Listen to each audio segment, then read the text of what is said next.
나누겠습니다. 네, 사랑합니다. 사랑합니다. 네, 사랑이 몽글몽글 피어나는 것 같습니다. 네, 그럼 지금부터 에세이스트 106회 합평회를 시작하겠습니다. 먼저 작가회의 배영숙 회장님의 인사 말씀이 있겠습니다. 박수로 모시겠습니다. 19년 88호죠. 88호 오늘 두 분 오신 것 같아요. 마지막 합평회 하신 분. 3년 만에 정말 처음으로 대면으로 하는 합평회입니다.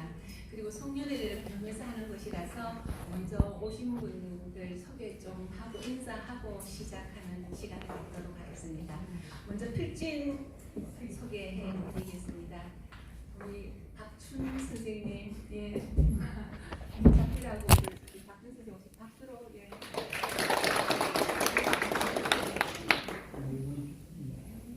문제 작가 강가루 선생님 입장하고 있습니다.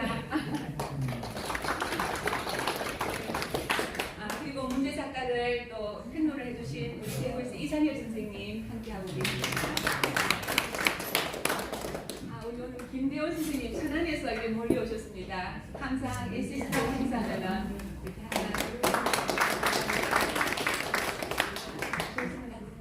이순은 선생님 오셨습니다.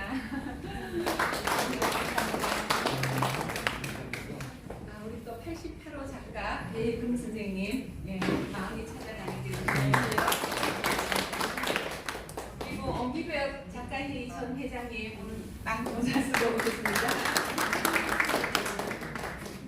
전호택 선생님 오신다고 되어 있었는데 안 오셨습니다. 예, 김단 선생님 온수를 사랑하십니까 오셨습니다. 그리고 사진을 찍고 계시는 복진재 선생님 아재아재 우리 또 김영국 선생님 17번째 이사하셨습니다. 반갑습니다.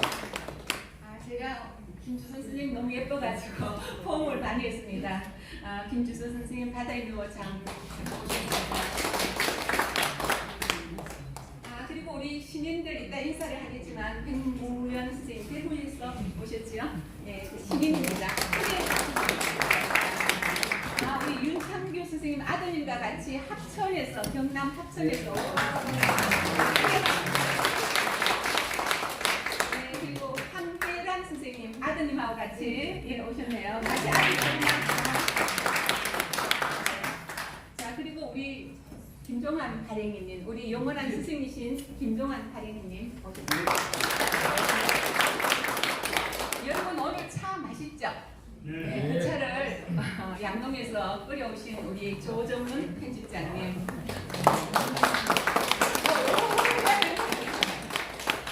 여기 커튼 있죠? 여기가 삭막한데 브라이트를 좀 내려주면 좋을 텐데 안 해주셨어요. 이 집 전체에서요. 그래서 어제 저 천을 끊어서 조정은 선생님이 저하고 달다가 도망을 갔어요. 마지막 마무리는 오늘 신동모 우리 양동 촌장님께서 마무리를 하셨습니다. 어쩌습니까? 안 바꿨지요? 예, 그리고 우리 김옥분 주관님 어디 가셨죠? 예, 김옥분 오늘 여기서 늦게까지 오셨습니다. 주관님 오셨습니다. 그리고 우리 사회를 보고 있는 남혜정 사무총장, 예. 그리고 조직을 맡고 있는 신경애 재무위원장님, 그리고 김만혜 사무차장. 그리고 우리 윤성근 선생님 오신다고 했는데 오셨습니까? 안 오셨고요. 네. 임철호 선생님 오늘 아드님 그 타월을 저렇게 많이 가지고 오셨습니다. 기억 임철호 선생님. 전에 감사도 하셨던 선생님이십니다. 그리고 우리 지금 현 감사인 김범송 선생님 함께하고 계십니다. 저희 동지 이찬웅 선생님 바쁜 일이 있으신데 그 선생님 동지에 와서 이렇게 왔습니다. 네, 고맙습니다. 네. 그리고 83호로 등단하신 김용옥 선생님, 네, 일찍 오셨습니다. 남양주에서. 그리고 또 63호로 등단하신 손하자 선생님도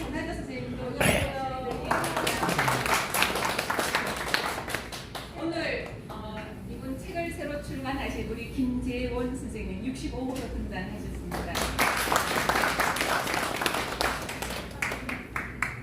이순은 선생님 아까 하셨죠? 네, 책 있죠. 네. 전 사무총장 오늘 와서 일을 아주 열심히 하고 계시는데 김기현 사무총장 59호로 등단하셨습니다.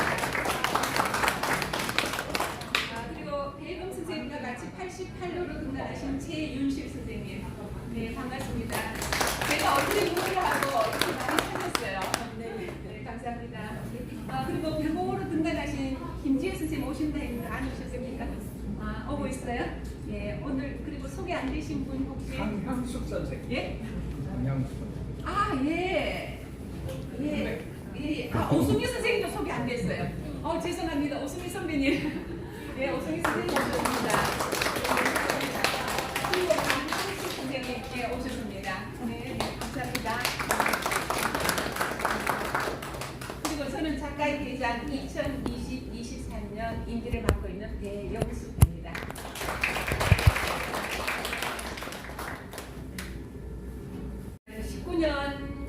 저희들이 88호 딱 이때예요. 12월 6일인가 그렇더라고요. 합평회를 하고 지금 딱 3년 만에 거기다가 36이 18을 더하면 106호가 됩니다. 88호에다가 딱 3년 다음에는 106호예요. 지금 3년 만에 하는 합평회입니다. 물론 지난 17주년 창간 행사 그리고 가을 세미나에서 뵌 분들도 있지만은 좀 반갑습니다. 저희들 조정원 선생님 좀 조용할 수 없을까? 거기? 농담입니다. 저희들이 2022년 아침 저희들 작가의 임기가 시작될 때부터가 101호부터 시작되었습니다. 그래서 저는 이것도 참 의미가 있는 것이구나 이런 생각을 했습니다. 101호부터 105호까지 하상 합평회로 영상을 남기면서 했습니다. 그리고 또 이렇게 하상 합평회를 하니까 좋은 점은 지방에 있는 분들이 많이 참석할 수 있다는 거. 그래서 저희들이 많게는 30명 넘게 이렇게 하상 합평회로 열심히 공부를 하였습니다. 그래서 오늘 이렇게 이제 저희들이 정말 에세이스트의 자랑이죠. 합평회라는 것이 책이 나오면 결과한 책이 나오면은 이렇게 작가들이 합평회도 하고 문제 작가와 심오한 토론을 나누는 자리지요. 그래서 마지막 한 해를 보내면서 106호 합평회를 대면으로 하게 되어 무척 기쁘게 생각합니다. 그리고 저희들 네 분 최양자 선생님 못 오시고 신인 작가 네 분 정말 저희들 식구가 된 것을 축하드립니다. 그리고 올 한 해는 유난히 책을 많이 냈습니다. 장상동 선생님, 김창한 선생님, 김재원 선생님, 김단 선생님, 오늘 또 함께하신 강향숙 선생님, 많은 분들이 책을 코로나 시대인지 저희들이 합평회 할 때마다 3분, 4분 정도 2달에 그렇게 책을 내고 있었습니다. 많이 축하드리겠습니다. 오늘의 특집 작가는 지금 끝에 조용필은 늦게 나타나는 것처럼 아주 시의 작가, 광주에서 시와 사람 편집장을 맡고 있는 강나루 선생입니다. 1989년생. 그래서 제가 1989년생 나이가 얼마일까 이렇게 많이 생각을 했습니다. 우리 SST에 정말 새로운 바람을 불어넣고 고무적인 새로운 바람을 불어넣지 않을까 이런 생각을 많이 해봅니다. 그리고 104호 박금아 작가론에 이어 이번에 또 대구 몰리에서 우리 이상열 선생님이 평을 해주러 오셨습니다. 제가 지난번 가을 세미나 때 대구 분들 좀 참석 동료로 전화를 했더니 모두가 이상열 선생님 이야기예요. 이상열 선생님이 좀 앞에서 나서주면은 대구가 살 텐데, 대구시가 살 텐데 이런 말씀을 하더라고요. 좀 많이 부탁드리겠습니다. 이 자리를 빌려서. 네, 그리고 이제 저희들은 정말 2024년부터 본격적인 대면 합평회를 시작할 겁니다. 특별한 일이 없는 한 2707호에서 할 겁니다. 혹 장소나 저희들이 시작하는 것이라서 장소나 진행에 문제가 있더라도 양해를 부탁드리겠습니다. 공부하는 합평회 그리고 신선한 만남의 장이 되도록 저희들 임원진 함께 노력하겠습니다. 송년회라기보다는 합평회를 겸한 식사 자리입니다. 옆 건물에 운영군 설렁탕에 수육과 국밥이 마련되어 있습니다. 혹시 멀리 일찍 가시는 분은 SSD 회원이라 하고 식사를 꼭 하고 가시기 바랍니다. 연말 잘 보내시고 또 뵙도록 하겠습니다. 네, 감사합니다. 다음은 신인상 수상 소감입니다. 106호에는 4분이 등단하셨는데요. 일상의 발견에 최향자 선생님께서는 사정상 참석하지 못했습니다. 먼저 꽃다발 증정이 있겠습니다. 배영수 회장님께서 수고해 주시겠습니다.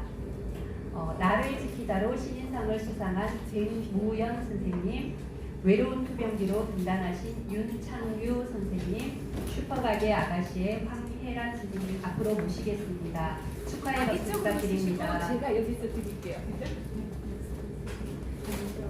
네, 축하드립니다.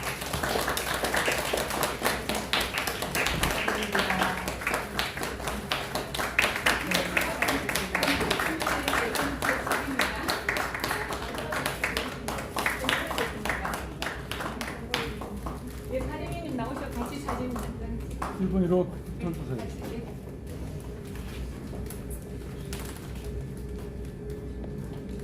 나를 지키다로 신인상을 수상하신 백무현 선생님 앞으로 모셔서 소감 듣도록 하겠습니다. 네, 대구에서 이렇게 원성 자리에 초대를 받아서 온 백무현 이사원입니다.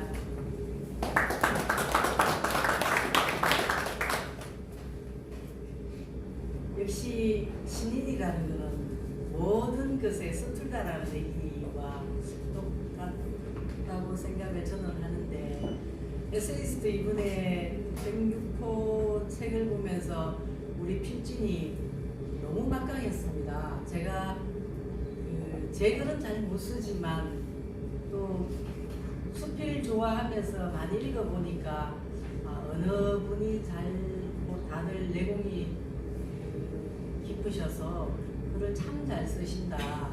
제가 수필 공부를 하면서 여러 책을, 서울에서도 나오는 책을 몇 권 봤습니다. 어떻게 쓰는 건지, 수필이 뭔지 봤는데 제가 저희 선생님께 에세이스트 책이 요즘 정말 괜찮은 것 같습니다. 필진의 그 내공이 정말 좋게 따라갈 만한 그런 분들이 계시는 것 같습니다라고 말씀을 드렸습니다. 그런데 뜻밖에도 제가 에세이스트의 신인으로 등단을 하고 보니 너무 감사하고 너무 기쁘고 앞으로 열심히 좀 따라가야 되겠다라는 생각을 매번 합니다. 열심히 열심히 한다고 다 잘 되는 건 아니지만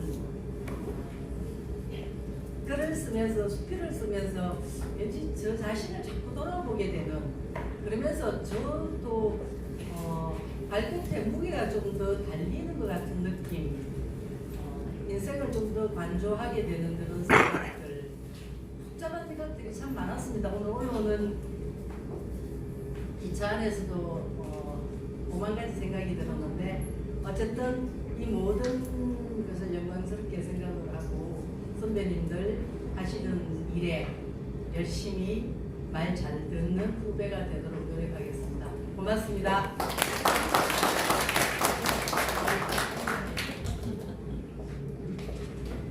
네, 감사합니다. 네, 다음은 외로운 투병기로 투병기 작품으로 등단하신 윤창규 선생님 말씀 부탁드립니다. 네, 저는 구면이 좋지 않아서 간단하게 적어봤습니다. 윤창규의 등단 소감. 나의 머릿속은 언제나 동요가 접속으로 메아리처럼 울려 퍼져온다. 생각의 깊이를 더할수록 그것은 소음성 난청으로 발현되어 고막을 진동한다. 그러니까 내 영혼이 혼돈 세계에서 어리둥절 소리하고 있을 때 지리산 신령과 같은 명석한 선지자가 산길을 안내하였지만 이미 기체가 되어 뜬구름에 정신을 팔고 여전히 늪에서 우적거렸다. 5회의 골든타임에서 마침내 골속 깊이 감흥에 빠져들었다. 나의 시민 응모 작품이 채택되었다 하니 정말 놀라운 일이다. 그것도 전문 수필 동인지 에세이스트에서 인정하였다니 더욱 감동이요 영광이다. 내 인생의 제2막 언저리에서 환경 타설하며 넋두리에 급급하던 국면을 재조명하는 계기로 삼고 싶다. 장작은 진실과 근면의 결과물이며 수필은 떼어져린 체험을 통한 깨달음을 형상화한 인간적인 문학이라고 분명히 강조하신 교수님의 말씀을 생각한다. 난 언제나 냉혹한 현실을 비관하며 덤으로 누리는 내 인생의 부족함을 넋두리하는 데 끄끄해왔다. 그러나 수필문학 강의를 꾸준히 수강하면서 창작의 평범한 소재는 성실한 일상에서 무한정 발굴할 수 있음을 어렴풋이 깨닫게 되었다. 나의 졸필이 1번이나 비평하는 이가 조금이라도 공감할 수 있었다면 더할 나위 없이 큰 위로가 되고 격려가 된다. 우리보다는 나에게 응원의 손길을 뻗쳐준 친구, 이끌어주신 훌륭한 교수님, 우리 문단의 품격 있는 회장님과 잊을 수 없는 인연의 부모님들이 계셔서 매우 행복감을 가지게 되었다. 무모한 글 속에서 너무나 외람되고 지나치게 적나라한 표현도 게재되어 있어 아내와 자녀들에게 충격이 될까 우려스럽기도 하지만 상처는 도려내야 치료가 되는 법, 넓은 아량으로 이해하리라 믿는다. 총명한 기운이 활력이 있을 때 수필의 매력을 느껴 닉네임을 수필가라고 붙여 사용한 적도 있었다. 꿈 많은 시절의 이상을 다시 부흥시킬 수 있을지 가슴 설레는 마음으로 기대해 본다. 내가 오늘이 있기까지 당연한 생활력으로 뒷받침이 되어준 내 인생의 반려자에게 난생 처음 감사를 표하며 아들, 딸 세 남매도 각자의 위치에서 건전한 사회인으로 활동하고 있어 마음 한편으로 든든하다. 그러나 행복을 유지하는 것은 쉬운 일이 아니다. 심신을 외롭지 않게 끊임없이 성실한 노력과 진실한 체험을 글로 보답하도록 다짐해본다.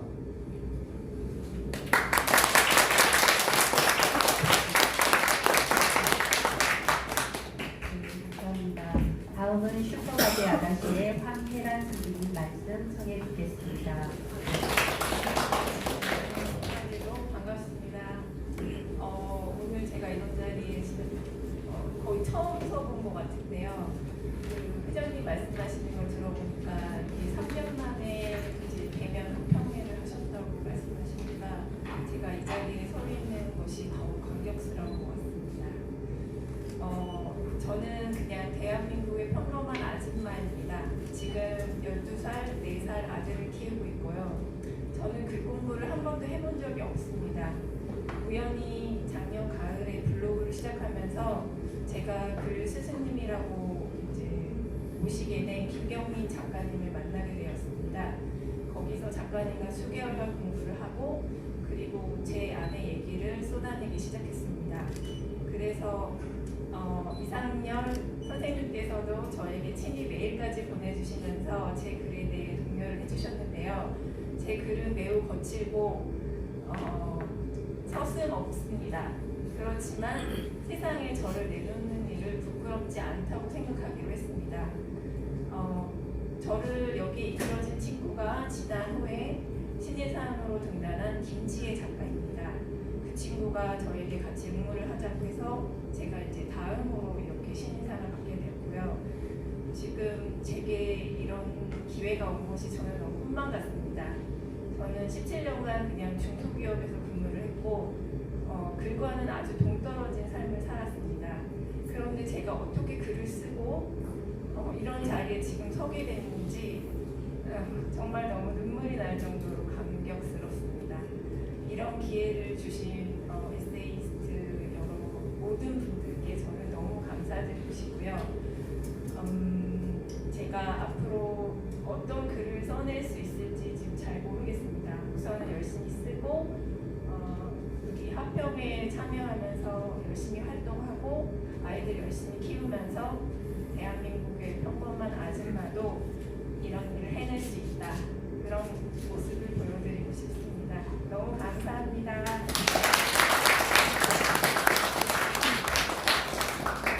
네, 감사합니다. 다시 한번 신인상 수상자들께 축하의 박수 부탁드립니다. 축하드립니다. 106호에는 고인이 되신 방혜자 선생님의 추모 특집이 있었는데요. 부끄럽습니다. 죄송합니다. 고맙습니다. 추모글을 쓰신 엄기백 선생님의 말씀을 듣겠습니다. 앞으로 모시겠습니다. 안녕하세요.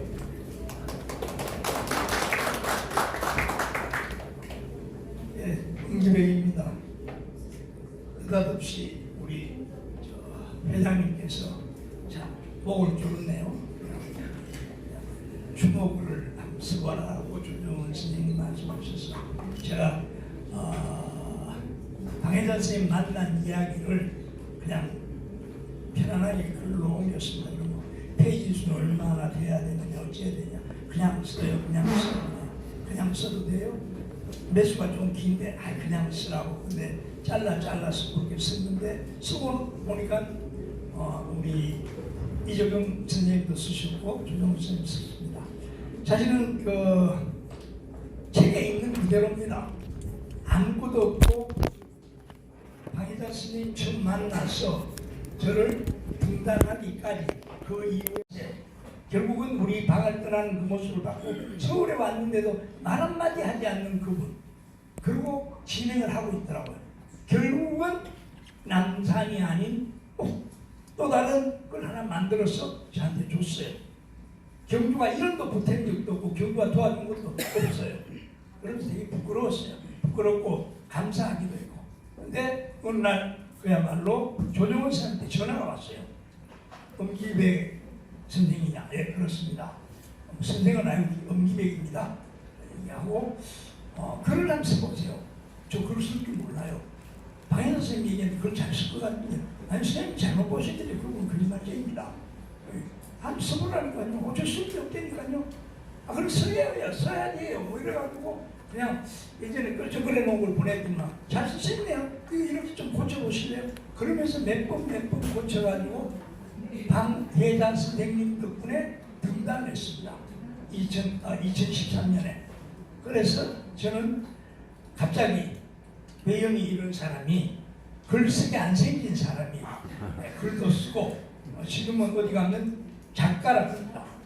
작가. 그리고 아까 백세님 말씀하셨는데 에세이스트에서 작가회의 회장까지 했습니다. 얼마나 감사한 일입니까? 이 모든 것이 어쩌면은 거의 건달로 늙을 내가 방혜자 선생님 때문에 선비로 늙고 있다는 거. 선생님은 돌아가셨지만 저한테 준 모든 것들은 너무 부끄러운 것도 많고 감사한 것도 많은데 제일 감사한 건 그 76 되신 그 할머니가 그 엄청난 일을 밀고 나갈 때 나도 할 수 있을라나. 지금 앞으로 6년은 제가 더 할 수 있을 것 같아요. 지금 1원밖에 안 됐으니까. 근데도 항상 마음속에 영업미술관에서 뵀을 때 그 참 잔잔한 목소리로 파괴력 있는 본인의 액션을 보여줬을 때 그렇게 따라가고 싶은 감사한 선생님이라는 거 떠나보내면서 글을 쓰게 해주셔서 감사합니다. 그냥 내 있는 그대로 몇 자 옮겨놨습니다. 감사합니다. 네, 감사합니다. 자, 네. 다음은 신간 발표 소감입니다. 이번에 신간을 발표하신 작가는 세 분이신데요. 오늘 그 입기의 저자이신 장상권 선생님과 또 흐르는 강물처럼의 저자이신 김창환 선생님께서는 개인 사정으로 참석하지 못했습니다. 오늘 봄날은 간다의 김재원 선생님 나오셨는데요. 앞으로 모시겠습니다. 어감을 듣도록 하겠습니다. 예, 반갑습니다. 한 3년 만에 이렇게 대면으로 합평한다 그래서 그냥 구두 닦고 옷 갈아입고 이렇게 준비해서 나왔습니다.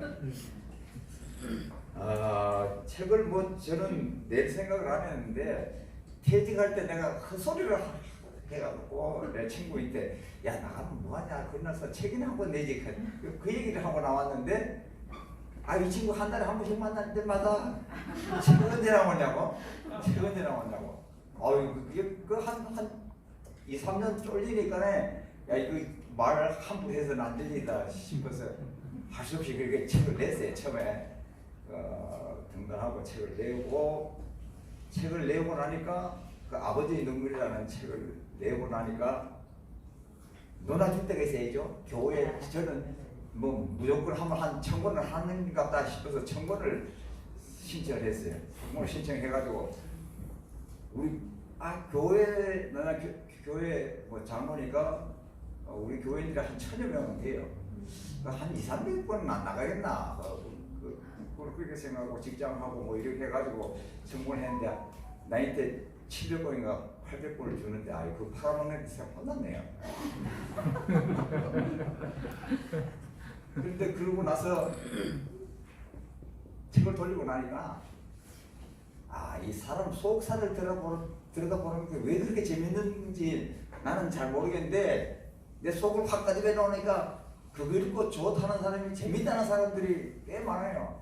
가장 나를 감명 깊게 했던 사람은 내가 다니는 병원에 그 앞에 있는 약방 여약사 분이 한 50, 60 그 사이요.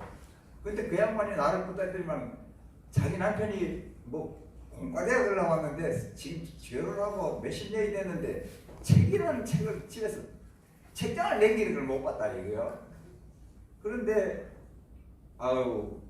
내 책을 갖다 주니까 뭐 이런 책이 있냐 하고 밤새도록 붙잡고 한꺼번에 잠 안 자고 다 읽었대요.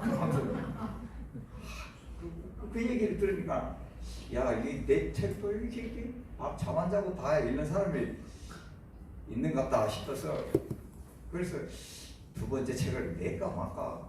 한 3년 동안 놀러 뭐래. 코로나 어차피 갇혀 있는 거. 내 집안에 갇혀 있는 거.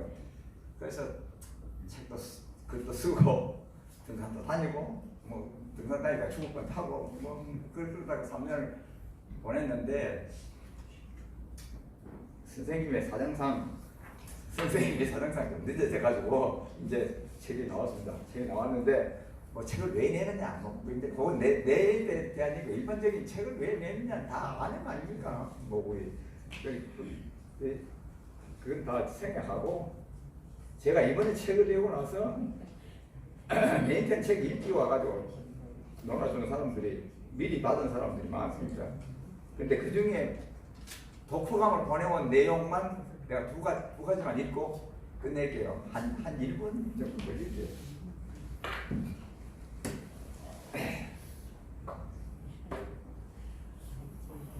지금 이 사람은 보내온 사람은 국문과를 나온 사람이야.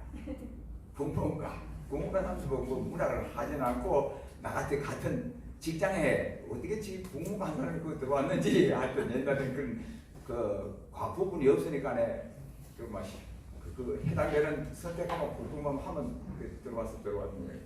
국문과 나온 사람인데 나보다 한 3년 선배예요. 그 사람이 뭐냐면 독후감입니다. 김재원 작가님, 요즘 작가님의 글을 읽는 재미가 쏠쏠합니다. 2년 전에 저희 집 손녀딸이 전화를 했습니다.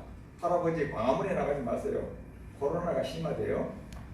손녀딸의 금동영에 발이 묶이는 생각이 납니다.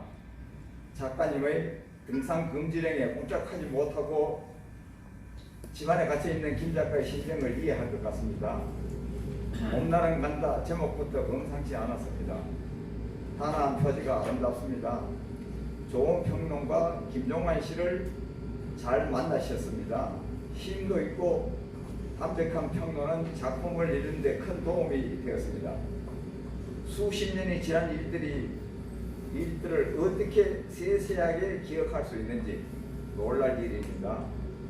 봄날은 간다에서 누구나 한 번은 있을 법한 소년 시절의 막연한 영감을 용감하게 그려내셨습니다. 아직 책을 완독하지 못했지만 읽으면 읽을수록 글 속으로 빠져들어가는 마력이 있습니다. 재직 중에 김 작가님과 가까이 지내지 못한 것이 원래 아쉽습니다. 좋은 작품 남기셨습니다. 수고하셨습니다. 이거는 내 직장 선배가 보내신 글이고요. 그 다음에 우리 교회의 권사님 한 분이 이름도 내한테 이름이 오죠.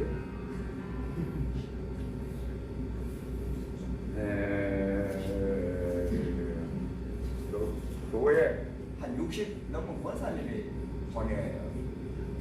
저 독후감입니다. 봄날은 간다, 상모님의 봄날은 간다 책을 잘 읽었습니다. 습관적으로 공감되는 부분을 모두 빗줄을 그어가며 읽었습니다.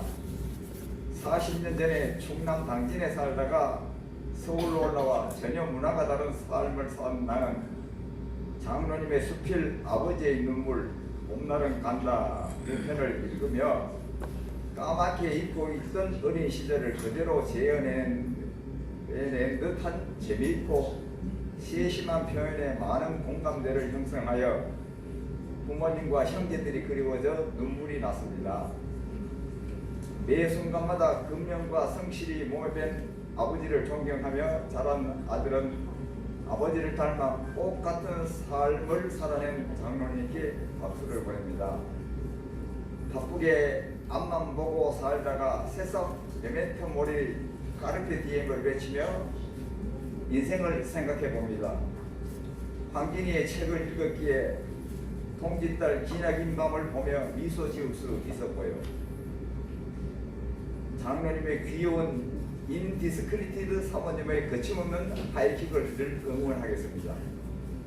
또 장로님의 건강과 까르페 디엠의 삶을 위해 기도하겠습니다. 이런 메시지가 와서 아마 또 이런 사람 때문에 한두 사람 뭐 이런 사람 있으면 또 써야 되는 거 아닌가 그런 느낌이에요.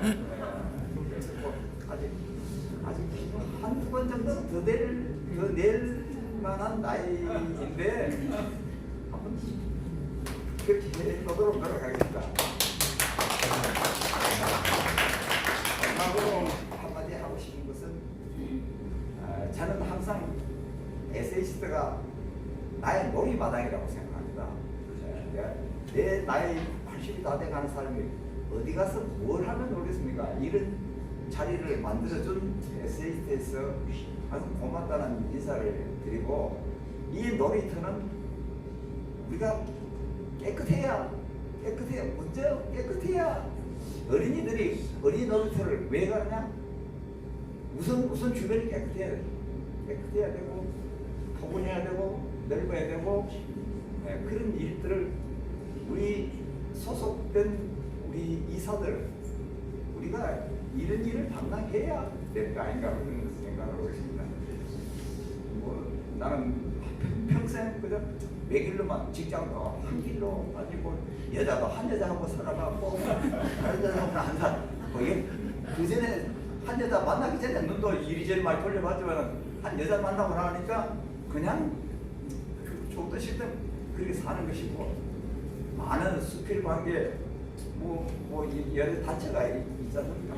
그래서 저는 뭐 어떻게 하든 에세이스트를 알고 나서부터는 전혀 안 돼. 글도 하면 좁은 일도 없고 뭐 내려가는 사람도 없고 그래서 좁은 일도 없고 옆에 가서 기웃거리고 오지도 않고 그냥 몇 년을 이렇게 다니고 있는데 이 놀이판을 우리가 어떻게 하면 더 재미있고 더 넓고 더 우리한테 유익하게 만들까 그런 생각으로 임했으면 좋겠다 하는 그런 생각을 하고 있습니다. 그래서 이 자리를 저는 장로 끝나고 나니까 단상에 올라갈 일이 전혀 없어요. 뭐 여기 목사님 계시지만 장로가 은퇴하기 전에는 그 몇 번씩 이렇게 기도하는 순서가 있어가지고 높은 단상에 올라가가지고 하는데 그것도 끝나고 나니까 만개 단상에 올라갈 데가 없어가지고 오늘 단상에 올라서 마이크 준다 그러는데 그냥 이렇게 다 제쳐놓고 나왔습니다.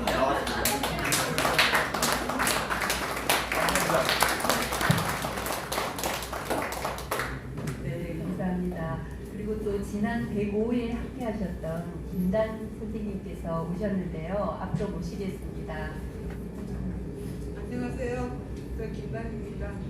네, 저는 이 수문회관이 낯선 곳이 아닙니다. 왜냐하면요, 저희 외갓집이 천도교입니다. 천도교인데 집안 어른들이 다 이제 가시고 그게 저도 이제 고향을 떠나고 해서 그게 맥이 잘 이어지는지는 모르겠습니다만 어쨌든 저희 외갓집에 그렇기 때문에 관계가 깊고요. 그리고 저희 외삼촌이 부산에서 부산 천도교 교구장을 하셨습니다. 그래서 그리고 저희 외할아버지가 독립군의 자금을 지원했답니다. 그래서 천도교하고 깊은 관계가 있어서 오늘 오면서 그렇게 생각했습니다. 아, 이상하게 세상은 저도 모르게 알게 모르게 보이지 않는 연으로 연결된 듯한 느낌이 들더라고요. 그리고 순회관이 아니었으면 내가 왔을까 싶은 생각도 들고 그런 마음이 좀 들었습니다. 그리고 저는 제가 이번에 저희 책과 아버지 책 두 권을 냈거든요. 이건 제가 낸 거. 제목이 굉장히 예. 제목이 오는 들판입니다. 아마 받으신 분도 많을 겁니다. 오는 들판이고 이거는 아버지 선집인데 어둠의 유혹입니다. 근데 이 어둠의 유혹은 아버지가 한 10권 넘는 수필집 글을 썼습니다. 전공은 외에 썼는데 그 중에서 제가 선별을 했습니다. 선별에 제 마음에 드는 걸로 선별을 했기 때문에 그 10권이나 넘는 책을 한 권으로 묶기가 사실 꽤 쉽지 않았습니다. 그래서 보통 2권 정도의 분량으로 이 책을 만들었고요. 근데 어떤 분이 그러시더라고요. 제목을 어둠의 유혹이라 하니까 뭐 이게 뭐 어디 뭐 진짜 어둠의 자식들이나 되는가 싶어가지고 뭔가가 굉장히 어둡고 또 표지도 뭔가가 시커멓하니까 처음에는 별로 그냥 뭐 그들도 보지 않지는 않았지만 조금 제껴놨대요. 그러다가 가만히 보니까 아 이게 예사롭지 않다 그러면서 굉장히 뭐 유튜브에 이제 좋은 걸 소개하는 분이 뭐 그냥 진짜 굉장한 찬사를 해주셨습니다. 근데 제가 제 책하고 아버지 책을 묶는 게 사실은 제가 죽기 전에 제가 해야 될 일이었습니다. 너무 비장하게 들리실지 모르지만 요새 흔히들 그러지 않습니까? 죽기 전에 가야 할 곳이라고 그렇게 가볍게 생각해 주시면 좋겠습니다. 그리고 은기백 선생님이 경주 여기 오는 들판이 경주의 반월성님입니다. 경주 반월성 그 황량한 곳에 가서 제가 지금 유적 발굴을 하기 전에 저는 그 경주 반월성이 제가 늘 울고 싶을 때 가는 곳이었거든요. 그래서 본래 이 글의 제목은 궁극의 공간이었습니다. 궁극적으로 내가 가고 싶은 곳. 이 궁극적으로 가고 싶은 곳을 생각만 해도 내 마음이 차분해지는 곳. 그랬는데 궁극의 공간이라고 하니까 너무나 포괄적이고 뭐 와닿는 게 없어가지고 이 글 중에 끝에 오는 들판이라는 말이 나옵니다. 그래서 오는 들판은 안 하려고 했는데 아유, 사람이 어차피 울고 살고 다 슬픔을 감추고 사는 거지 다 뭐 슬픔 없고 그런 인생이 있겠나 싶어서 그냥 노골적으로 나와서 오는 들판으로 했습니다. 그리고 어둠의 유혹은 이거는 제가 정경 선생님 얘기를 안 할 수가 없는데요. 정경 선생님이 아시는 분은 아실 겁니다. 저희 아버지의 수제자의 부인입니다. 근데 그 분이 에세이스트의 정경문학상이라고 있죠. 아마 모르시는 분도 계실 겁니다. 근데 그 정경문학상이 제가 글을 쓰고 어떻게 보면 제가 이 자리에 서 있는 것도 김종환 선생님의 덕분인데요. 제가 저기 왕십리의 시민대학에서 수필 강좌를 할 때 그냥 저런 데도 있네 한번 가볼까 싶어서 간 곳에서 김종환 선생님을 만났습니다. 근데 글을 한 편씩 써오라고 하는데 글을 쓸 뜻도 없는데 뭔 글을 쓰나 싶어서 그냥 대충 적어가지고 갔었는데 김종환 선생님이 제가 앞에 서서 이렇게 처음이니까 부들부들 떨면서 글을 낭독을 했는데 갑자기 분위기가 좀 싸하니 조용하더라고요. 그래서 이거 잘 썼다는 건지 못 썼다는 건지 조금 그랬습니다. 근데 김종환 선생님이 돋보기 너머로 이렇게 건네보시더니 여태까지 글 안 쓰고 뭐 했어요? 이러시더라고요. 그래서 이건 좋은 일인지 나쁜 일인지 모르겠는데 그랬는데 그때 쓴 게 이게 2장의 맨 첫 번째 나오는 게 난 3000배를 하지 않았답니다. 근데 이것도 본래의 제목은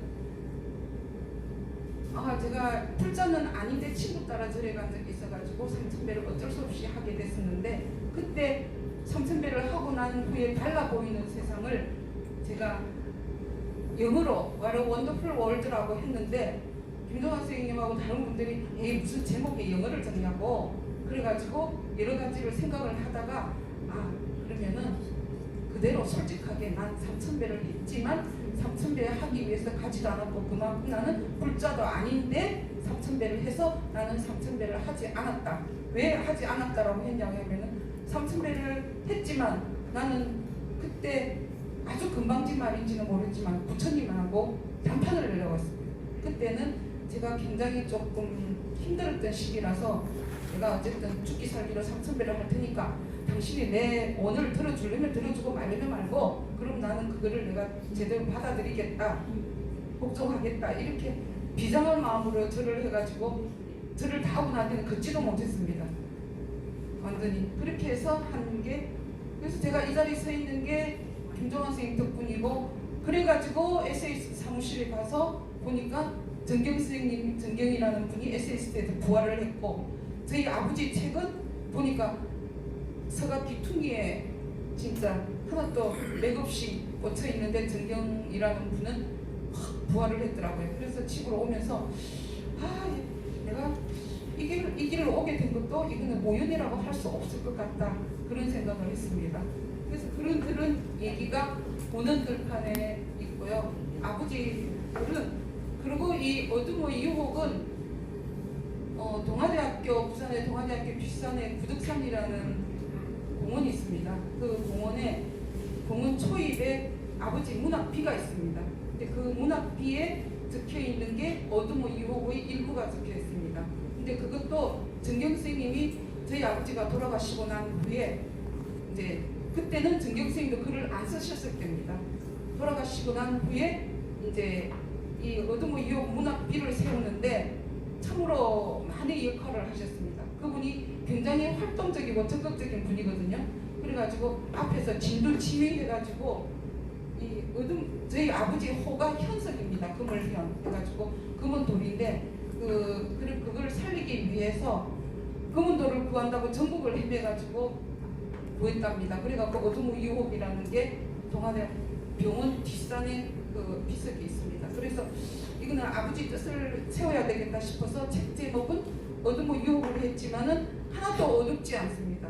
어둡지 않고 겉은 이렇게 시커멓지만 안은 보면은 굉장히 서민적이고 소탈하고 굉장히 저희 아버지를 뵌 분이 별로 없는데 저희 아버지를 뵌 분은 정말 너무 좋아하는 분입니다. 권위의식도 없고 너무나, 그리고 이렇게 그렇습니다. 그리고 이 표지는 저희 아들의 사진작품입니다. 사진작품이고, 여기서 저는 이 책도 보통은 다 안에를 흰색으로 안 하고 미색으로 하잖아요. 근데 저는 안에 책도 다 흰색으로 했습니다. 백지로 했고, 글씨체나 글 전체 배열이나 이 앞에 이것도 전부 다 저희 아들이 깊이 관여했습니다. 그 깊이 관여한 이유가 엄마를 위해서 한 게 아니고 아버지를, 이 손자가 저기 할아버지를 멘토로 여겼습니다. 그래서 할아버지 책 만드는 일은 지가 도와준다 했는데 제가 제 책까지 만들게 돼가지고 아들이 깊이 관여하게 돼서 일이 그렇게 됐습니다. 그리고 제가 책을 만들어 보고 이번에 참 느낀 점이 참 많았습니다. 알게 모르게 저를 도와주는 분이 참 많았습니다. 저기 한국수필의 최훈현 선생님이 제가 얘기도 하지 않는데 광고를 내주셨고요. 저는 얼굴도 모르는 분인데 글이 너무 좋다고 하면서 신문에 광고도 내주셨습니다.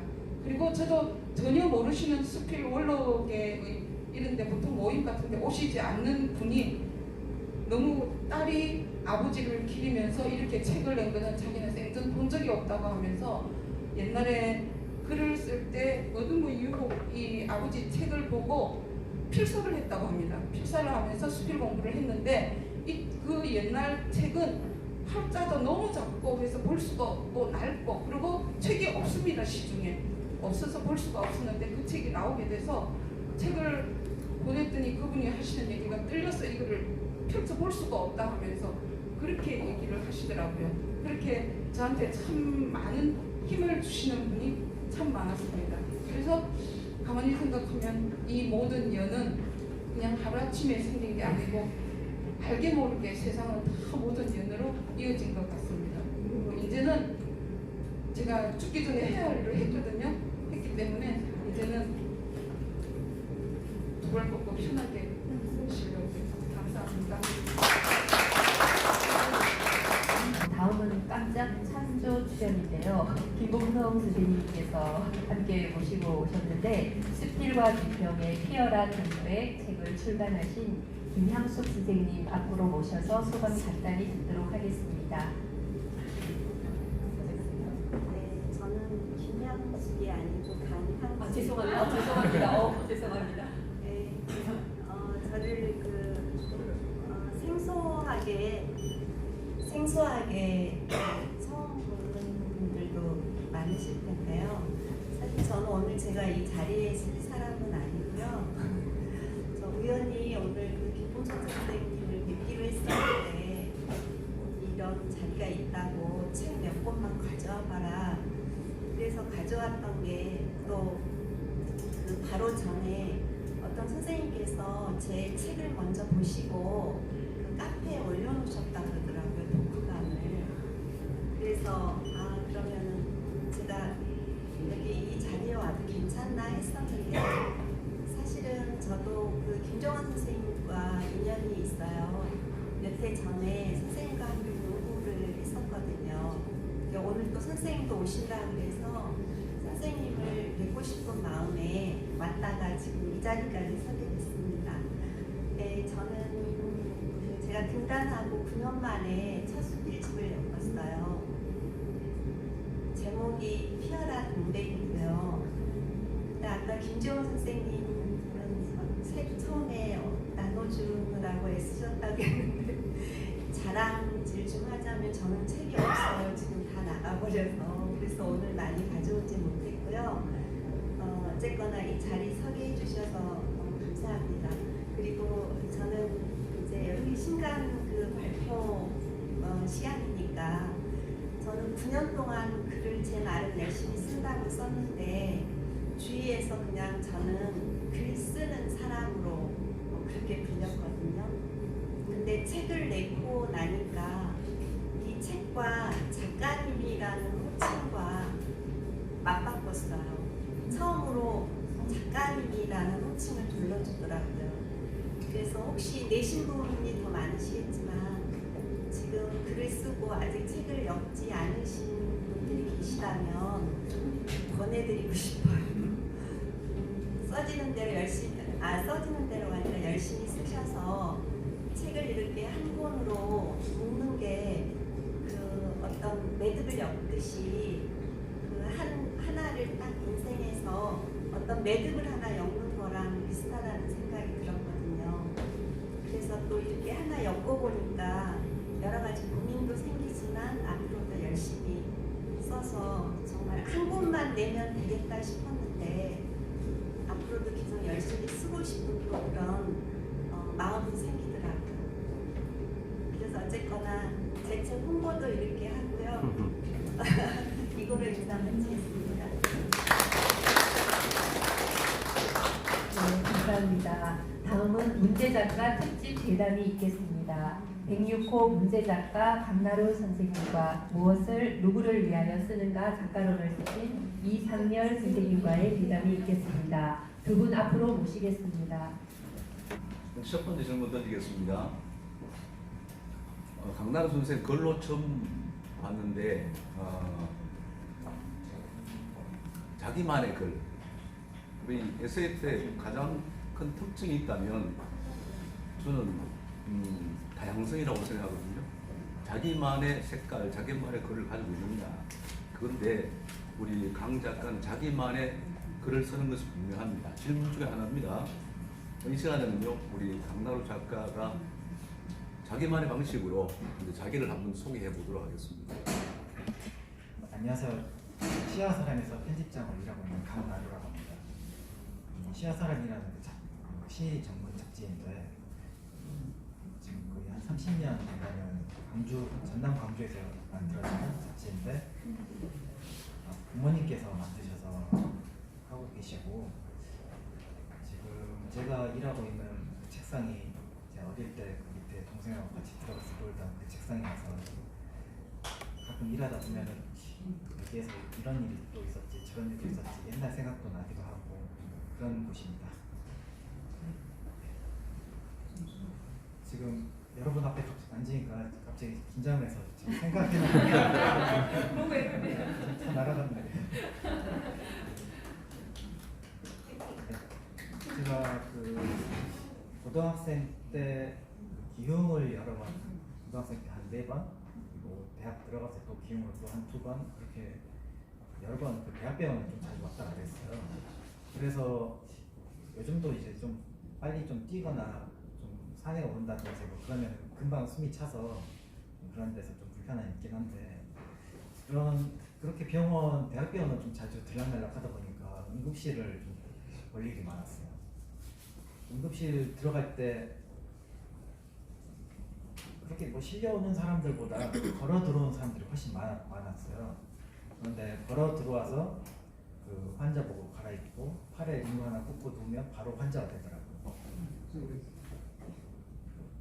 그런 그 응급실 앞을 지나다니면서 보면 응급실 앞에는 알 수 없는 그런 음울한 그 기운들이 있어서 그 주변을 돌아다니는 사람들도 다 저도 모르게 조용해지고 경건하게 이제 그 사람들을 좀 자극하지 않으려고 조용히 지나가는 그런 모습들을 여러 번 보면서 사람이 그 개인으로 존재하지만 그런 여러 주변 환경들의 그 눈치를 보면서 사회적으로 사는 거구나. 그러니까 내가 앞으로 어떤 글을 쓸 때는 이런 내 이야기만 하는 게 아니라 내 이야기에서 비롯되는 주변 환경들의 여러 가지 모습들을 함께 담을 수 있는 그런 글을 쓰는 것이 좋겠구나 그런 생각을 했기 때문에 저는 제 개인적인 이야기도 하지만 그 개인적인 이야기에서 남들도 읽는 사람들도 공감하고 어떤 다른 생각을 좀 더 할 수 있는 그런 글을 쓰고자 그렇게 노력을 하고 있습니다. 감사합니다. 지금 금방 그 답변이 자기 소개하고 두 번째 질문에 답을 미리 하셨어요. 네. 첫 번째 질문은 강나루, 이름 예쁘죠? 강나루. 두 번째 질문에 답을 미리 하셨는데 두 번째 질문이 뒤에 할게요. 이겁니다. 우리 수필은 결국 자기 쓰기잖아요. 나를 쓰는 거잖아요. 그런데 우리가 글을 쓰다 보면 자기를 쓰는 데 있어서 너무 자기한테 몰입된다든지 자기한테 어떻게 집중된다든지 그러다 보면 쏠림이 일어납니다. 내 이야기를 쓰는데 타인이 때로는 너 이야기 왜 내가 읽어? 뭐 이런 경우 자기한테 너무 쏠리다 보면 우리가 없어 그래. 그래서 우리 강나루 작가의 5편 보겠다면요 나를 쓰되 항상 우리를 말해요. 그러니까 안에서부터 바깥을 향해 관심이 천상에서 글을 쓰는 것이 아니라 직접 내려와서 사회에 참여하는 글들을 쓰거든요. 거기에 대해서 어떻게 생각합니까? 라고 말하니까 미리 답변하셨어요. 그럼 세 번째 질문입니다. 세 번째 작가의 글을 보면 두 세계를 동시에 말해요. 두 세계를 나와 타자, 그다음에 안과 밖, 감성과 이성, 그다음에 이전 세대와 그다음에 이후 세대 이렇게요. 저는 이 두 세계를 영원히 같아질 수 없는 두 개의 영역이라고 보지 않거든요. 그런데 이 강 작가는 이 두 영역을 다루는 데 있어서 자기네만의 방식으로 융합을 시도해요. 그러니까 융합이라는 말은 같아지는 것이 아니라 쉽게 말해 갈등 해소. 우리에게서 관심이 그거지 않습니까? 지금 또 우리 이 두 융합, 두 세계들이 있잖아요. 예를 들자면 뭐 동서, 남북, 진보, 보수. 과연 이 두 세계의 융합이 가능한가? 그 질문을 한 던져봤거든요. 그래 있어요. 그래. 작가만의 융합의 방식이 있다면요. 짐승들의 세계에서도 이제 어떤 서열이 있고 갈등이 있잖아요. 그렇기 때문에 이런 그 갈등과 이제 어떤 서로의 그 우열을 나누는 그런 것들은 원초적인 것이기 때문에 완전하게 해소될 수는 없다라고 생각을 하는데 그럼에도 불구하고 이런 데서 우리가 이제 좀 더 대화를 하고 좀 가까이 상대를 알아가기 위한 그 과정들을 거쳐야 된다라고 생각을 하기 때문에 그런 그 여러 그 집단들이 서로 이제 이해하고 좀 더 대화할 수 있는 그 기반을 마련하고자 하는 그런 글들을 좀 쓰려고 노력을 하고 있고요. 다만 이런 그 대립들이 그냥 계속 대립으로만 남아있다면 그건 참 슬픈 일이잖아요. 그래서 이 대립이 어떤 선의의 경쟁으로 이제 승화된다면 그게 서로에게도 발전적인 일이 될 것이고, 요즘 그 나눌 때 그 남성, 여성 혹은 각 세대별로 나눠서 이제 신세대, 구세대를 나누는데, 제가 어릴 때 보면은 뭐 86세대라고 하고 X세대라고 하고 Z세대라고 하고 밀레니엄 세대라고 했는데 요즘은 그런 말들 다 사라졌잖아요. 그리고 이제 갑자기 새로 나타나는 거 MZ 세대라고 해서 이제 신세대를 또 이야기를 하는데, 기존에 있던 세대들이 전부 사라진 게 아니라 그 기존에 있던 세대들이 그러니까 예전의 신세대들이 예전의 기성세대들을 보면서 보고 배우고 기성세대가 된 거잖아요. 그 기성세대들의 이제 그 자손들, 그 아이들이 이제 다시 신세대가 된 것이고요. 그렇기 때문에 이런 그 세대라는, 그러니까 어떤 그 집단 간의 그 갈등이라는 것을 보면 끊임없이 그냥 서로 이제 그 순환하는 그 관계라고 생각해요.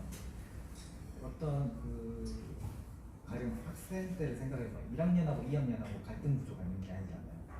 그 신세대하고 그 기성세대도 그런 갈등 구조가 있다기보다는 그 신세대가 그 기성세대를 보고 이거는 내가 배워야겠다, 혹은 이건 내가 보고 이렇게 하지 말아야지 하고 판명을 하는 그런 서로의 이제 그 보고 배우는 그런 과정에서 서로 시대가 바뀌다 보면은 새로운 패러다임이 생기는 겁니다. 그러다 보면 이제 새로운 패러다임에서 자란 세대하고 그 이전의 패러다임에서 자란 세대가 서로 가치관이 다른 건 당연한 거잖아요. 그런 가치관이 서로 충돌하는 과정에서 어떤 그 갈등이 생길 수 있는데, 그 갈등이라는 건 그 시대만 잠깐 있다가 그 이후에 다시 사라질 것이기 때문에 갈등이 영원히 사라지지는 않겠지만 그렇다고 영원한 것도 아니다, 그렇게 생각하고 있고요.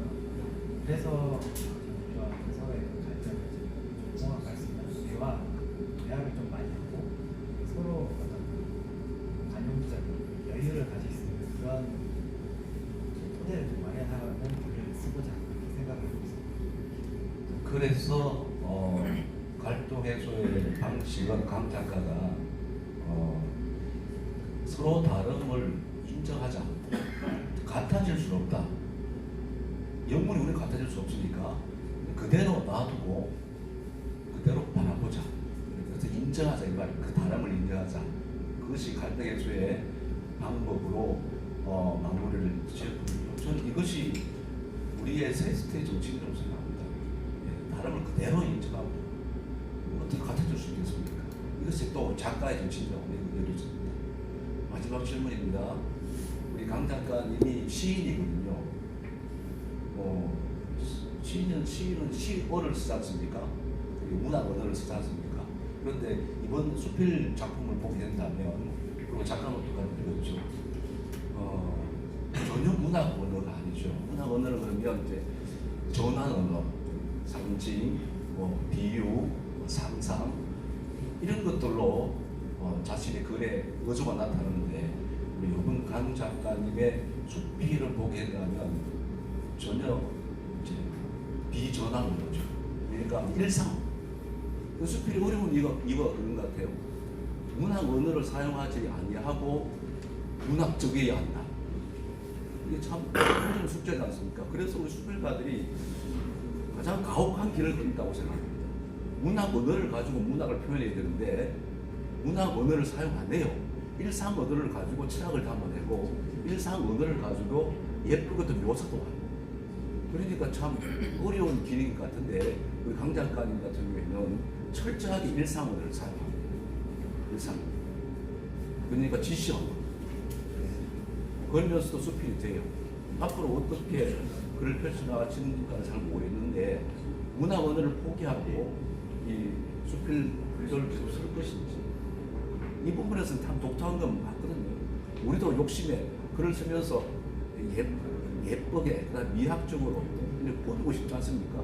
근데 그걸 일부러 포기한 듯 한 글을 썼습니다. 그것이 바로 강 작가의 의도가 아닐까. 이렇게 대해서 한번 설명해 주시면 좀. 저희가 에세이를 쓴다라고 하지만 실제 저희가 에세이를 쓴다라고 하지만 에세이라는 게 중수필이잖아요. 그런데 중수필이 아니라 저희가 쓰는 건 실제는 경수필이잖아요. 우리의 그 신변에 있는 그 주변의 그 일상의 잡기들, 우리 삶의 그 주변에 있는 여러 사건들에 대해서 이야기를 쓰는데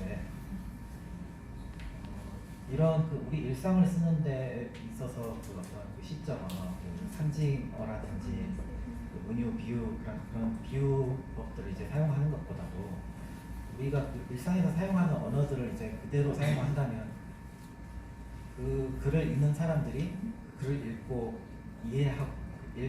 이해하는 과정이 훨씬 더 간략화가 될 수 있다고 생각을 해요. 그 글을 읽고 이 글이 어떤 이야기를 하고 싶어 하는지에 대해서 이해하는데 좀 신경을 기울여야 되는 그런 글을 읽는다면 그 글을 읽은 사람은 그 다음 단계로 그러니까 자신의 생각으로 이 글을 읽고 다시 자기만의 그 생각을 좀 펼쳐나가는 데 있어서 좀 더 힘이 들 거라고 저는 그렇게 생각을 했어요. 그래서 일상에서 사용하는 가장 그 쉬운 단어들 그리고 그 쉬운 표현들을 통해서 그 읽는 사람들을 좀 배려해서 좀 쉬운 그러니까 이해하기 아주 쉽게 좀 아이들이 그러니까 중학생, 고등학생 정도 되는 아이들이 읽어도 충분히 이해할 수 있는 언어 우리 일상의 언어로 글을 쓰고 대신에 이 글을 읽은 사람들이 좀 더 다양한 생각을 해서 자신만의 그 어떤 그 상상의 나래를 좀 펼쳐가 나갈 수 있는 그런 글을 좀 쓰자 그렇게 생각을 하고 저는 최대한 우리가 일상에서 편하게 사용하는 글 언어들 그렇다고 편하게 쓴다고 해서 비속어들 좀 많이 섞는다든지 그런 건 아니고 일상에서 쓰는 좀 순한 언어로 이제 그 표현을 해서 쓰고자 그렇게 생각을 하고 노력을 하고 있습니다. 제 질문 다 끝났고요. 답변하는 중에 금방 생각났는데 편한 언어도 좀 썼으면 좋겠습니다. 내 세트에서 다른 수필 단체랑 참 차별 있는 거 여러분 아시죠? 저 대구에 있다 보니까 그쪽 수필 단체도 잘 압니다. 적어도 에세이트 같진 않아요. 우리 이번에 수필 시인상 등단하신 분 중에 다 좋았거든요. 그 중에 특별히 제가 제 댓글을 한번 달아드린 분이 있거든요. 슈퍼카 아가씨라고 이런 걸 등단시켜놨네 싶을 정도로 그러니까 다른 수필 단체에서는 시인상으로 어떻게 보면 고개를 갸우뚱할 수 있는 글이거든요. 106호 집에 가셔서 그 글 한번 읽어보시기 바랍니다. 쪽팔린다는 표현을 얼마나 많이 해놓는지 모르거든요. 그런데 전체로 딱 보게 된다면요, 그것이 굉장히 고급스러워요.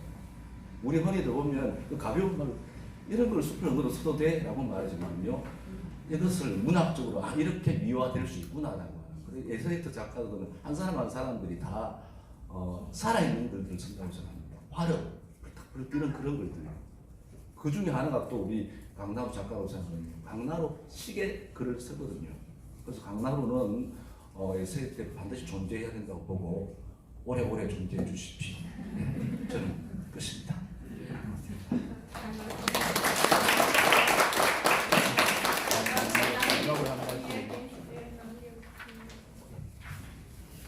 제 아버지께서 그 강경호 그 평론가세요. 평론을 먼저 등단하시고 그 이후에 시로 등단하셨는데 어릴 때부터 저한테 글을 쓸 때 좀 이렇게 써라 저렇게 써라 훈수를 두신 게 좀 많았는데요. 그 가장 많이 이야기를 하셨던 게 좀 그 남이 표현을 한 걸 갖다가 베껴보지 말라고 저만의 표현으로 쓰라고 그리고 좀 쉬운 말로 좀 다양한 생각을 할 수 있도록 그렇게 좀 복잡한 글을 써라 뭐 그렇게 이야기를 많이 하셨는데 그러시면서 표현하신 예시로 드셨던 게 소리 없는 아우성이라는 표현이 있잖아요. 그게 처음 나왔을 때는 이게 정말 참신하고 대단한 그 공감각적인 표현이었겠지만 지금은 그냥 그 관용어구가 되는 그 흔한 전혀 그 참신한 맛이 없는 표현이 되었다. 그러니까 네가 지금 쓰려고 하는 글들도 그렇게 그 순간에만 그 소모되는 그런 글이 아니라 오래도록 계속 곱씹을 수 있는 그런 좋은 표현, 그리고 좋은 글을 쓰려고 진심을 담아서 써라 그렇게 얘기를 많이 하셔서 그렇게 좀 제 진심을 담은 글을 쓰려고 노력을 하고 있습니다. 앞으로도 그렇게 제 진심을 담은 글을 쓸 수 있도록 노력하겠습니다. 고맙습니다. 감사합니다. 잘 들었습니다. 대답 나눠주신 두 분께 다시 한번 큰 박수 부탁드립니다. 감사합니다. 네, 대담 시간을 절약해 주셔서 원래 계획에는 없었는데 필진 후감을 한 3분 정도만 짧게 듣도록 하겠습니다. 먼저 작별하고를 쓰신 박춘 선생님 앞으로 모셔서 호감 잠깐 듣도록 하겠습니다. 너무 갑작스러워서 어떠실지 모르겠는데요. 앞으로 모시겠습니다. 아마 제 생전 처음 많은 분들을 모시고 이야기를 하는 것 같습니다. 이번 작품 가지고 아마 소외를 얘기하라고 하는 것 같은데 그대로입니다.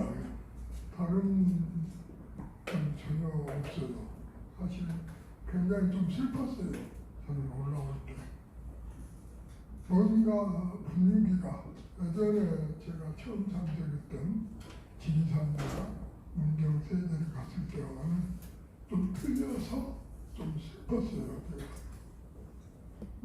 계속 저를 붙잡고 놔주질 않는 거예요. 내가 왜 기분이 우울한가에 대해서 그대로 그냥 지나쳐버리니까 성격 탓이 있습니다만은 그러질 못했어요. 그래서 그 이튿날 새벽에 일어나서 서재에 앉아가지고 생각나는 대로 적었어요. 적고 저는 그 카페에 올릴 줄 모릅니다. 죄송한 얘기 같습니다만 그 글을 올리는 거 올릴 줄 몰라요. 그래서 항상 제 둘째 아이가 해주는데 그 애가 출장을 가고 없어서 김범송 친구입니다. 제 문학 친구예요. 일도 없는 친구입니다. 그러니까 이거 좀 올려놔라. 실은 괴로웠어요. 조금. 문학이라는 걸 저는 문학을 알기를 가장 진정한 말하자면 다른 건 이해상관이 있고 소유관계가 개재되지만 문학은 전혀 그거와는 별개의 것이다. 문학이야말로 아무 이해상관 없고 소유관계 없이 사람을 만나고 이야기를 할 수 있다라고 생각합니다. 그래서 이걸 좀 올려달라고 김범석 선생님한테 부탁을 드렸어요. 그러니까 그냥 제 느낌이에요. 저는 아무것도 아니고 조금 더 제가 경계가 없이 여러 선생님들 만나 뵙고 인사를 드리고 그랬었으면 내가 조금 이렇게 아쉬우지 않았을 것 같다라는 생각. 그래서 다음 모임이라도 여러 선생님들이 허심탄회하게 이렇게 모여서 그래 줬으면 좋겠다는 생각을 그냥 적은 거예요. 그냥 저는 그런 생각을 합니다. 글이라는 것이 없었다면 이 수필이라는 세계를 김동완 선생님한테 배웠어요. 제가 제 집사람 때 이런 얘기를 한 적이 있습니다. 나는 글에 대해서 아무것도 옳지 않는다. 단 내 글이 어디가에 갔을 때 누가 칭찬했을 때 나한테 어디서 글을 배웠냐고 그러면 난 에세이스트 김동완 선생님이 나를 가르쳐줬었다. 글은 이런 것이다. 문학은 이런 것이라고 했었다고 얘기를 할 수 있게 글을 썼으면 좋겠다. 다른 욕심이 아무것도 없다. 그래서 어떻게 하면 선생님보다 내 글이 더 좋았다라는 얘기를 듣고 싶다. 그것이 나를 가르쳐준 선생님한테 보호하는 방법이라고 생각한다. 그런 얘기를 했더니 당신은 처음 만날 때부터 이상한 사람이었대요. 처음 만날 때부터 이상했고 가끔 저한테 그런 얘기를 하는 사람도 있어요. 저 사람은 좀 이상한 사람이야. 나는 그녀랑 얘기를 들었습니다. 제 생각은 그렇습니다. 내 진정만 표현시키는 것이 내가 원하는 방법이다. 그러니까 실은 이번 모임에서도 저는 제 진정스러운 자연스러운 그런 걸 못 보여드렸고 저 스스로 움츠러도 없고 분위기에 그냥 그래버려가지고 그냥 아쉬웠습니다. 그래요. 저는 아까도 김범수 선생님한테 얘기했습니다만 제가 가장 허심탄회한 얘기를 없이 문학에 이것은 난 얘기하고 싶지 않다라는 생각. 그렇습니다. 그래서 에세이스트가 내가 제일 처음에 왔을 때 다정하고 다감했던 모습들 저기 저 심경애를 저는 그렇게 부릅니다. 야 막내 그럽니다. 화요반에 선생님한테 글을 배웠을 때 막내였어요. 그래서 저는 지금도 야 막내 그럽니다. 그러니까 그런 관계 만나면 문학이니까 그렇게 할 수 있었지 문학이 아니었다면 죽어도 그럴 수가 없죠. 어디 감히 그럴 수 없죠. 그리고 이제 이게니까 제가 말씀을 드린다면 김동완 선생님한테도 사실 드리고 싶은 말씀이 있어요. 좀 이런 부분을 위해서 쓰면 좋겠습니다라고 했는데 그러지를 못했었고 그건 제가 많이 부족해서 그랬을 겁니다.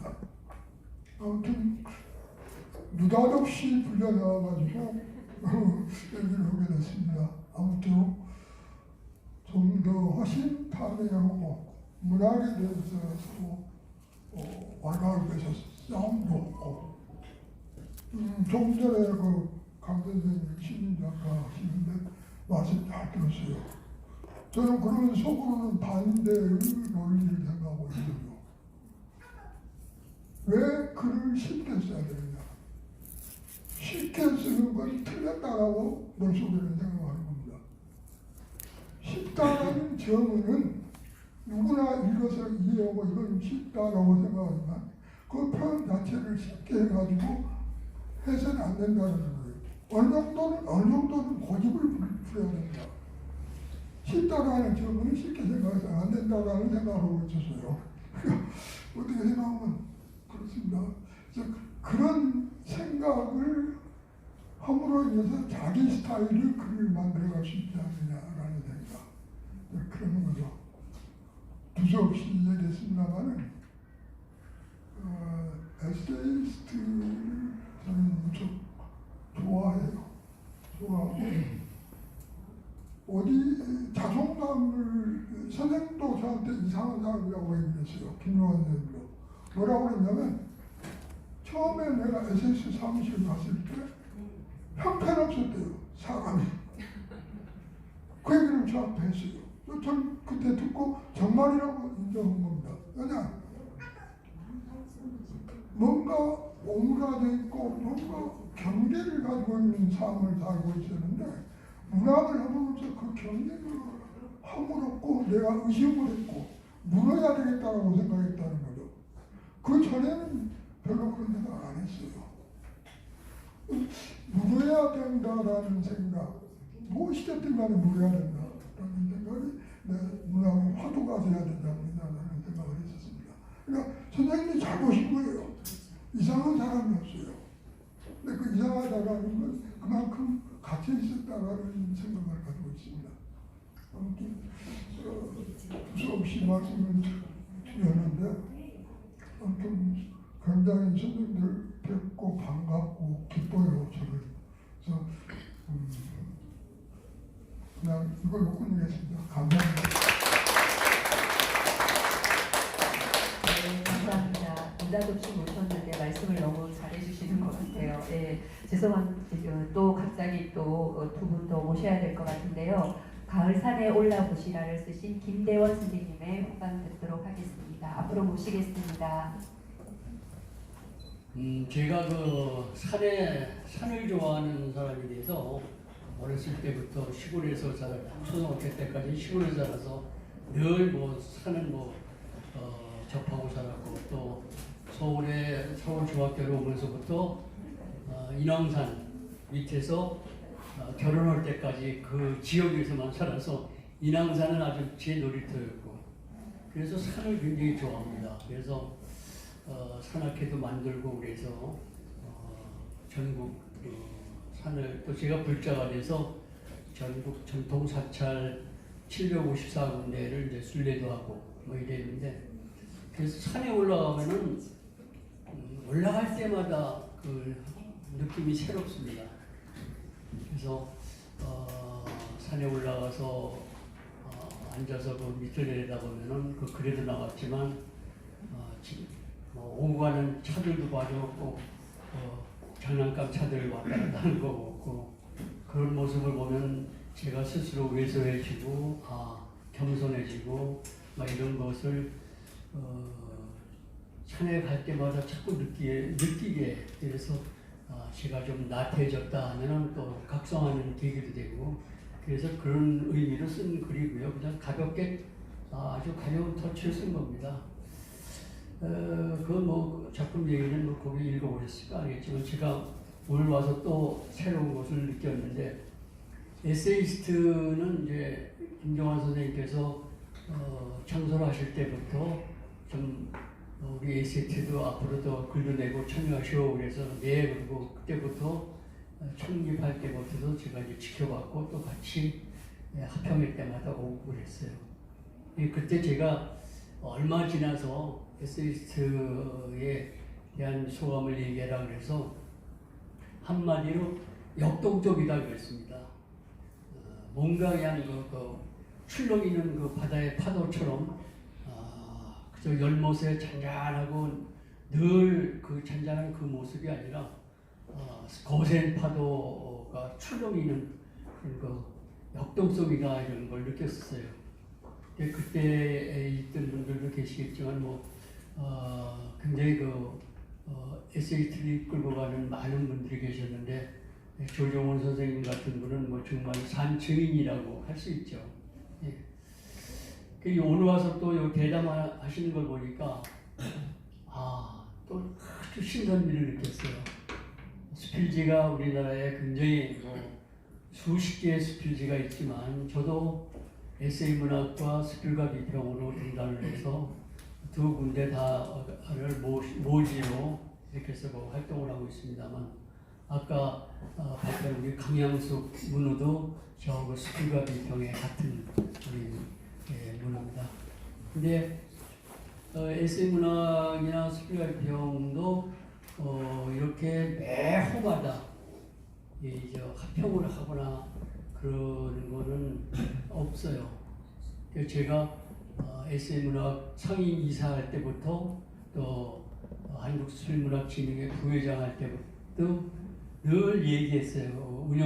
운영위원회 할 때마다 가면은 제가 에세이트 지난번에 에세이트 가서 또 합평회 했는데 참 좋더라.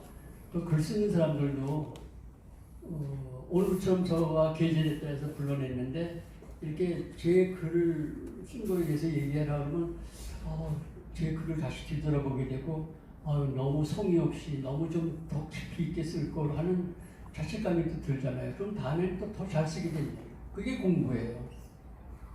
그런 것이, 그래서 내가 에세이 문학 운영위원회 때도 그런 얘기를 했는데, 그때 주관이라는 양반이 하는 얘기가, 에세이스트가 한다고 우리 따라갑니까? 우리 따라가지 않습니다. 그래서 그런 말을 하지 마시오.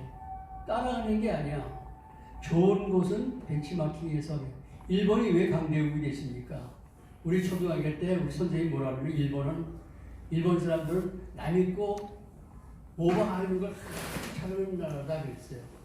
그렇게 폄하하는 말씀을 하신 것이 여태까지 기억이 나는데, 사실은 그게 일본 사람들이 빨리 서구 문화를 받아들이고 그 기술을 모방을 하고 그래서 더 낫게 했거든요. 근데 왜 그런 걸 왜 안 하느냐? 나중에 합평회는 아니라고 합평회 나가고 하여튼 그 SM문학도 지금 그걸 하고 있어요. 근데 이렇게 소망리에 하는 그런 몇 사람 한 10여 명 뭐 이렇게 와서 해서는 안 나가는데 하여튼 그런 것을 볼 때마다 여러분들은 굉장히 행복합니다. 행복한 사람이 있었고 오늘 특히 등단하신 분들은 참 좋은 데로 등단하셨어요. 그래서 이런 전통을 여러분들이 쭉 이어가서 신구 조화가 돼서 정말 SAT는 한국 수필문학계의 대표적인 잡지다. 이것을 여러분들이 보존해서 알려줄 필요가 있다. 저는 에세이스트의 이사의 한 사람으로서 여러분들한테 그런 당부를 드리고 싶고 우리가 굉장히 그런 모습을 볼 때마다 너무 기분이 좋고 굉장히 내가 그래 김정환 선생님이 우리 이사 오셔 그럴 때 하고 얼른 이사를 한 것이 보람이 있다 그런 생각이 듭니다. 여러분 뵙게 돼서 반갑습니다. 고맙습니다. 네, 감사합니다. 마지막으로 고독 그 즐거운 상년을 쓰신 이순원 선생님 앞으로 모시겠습니다.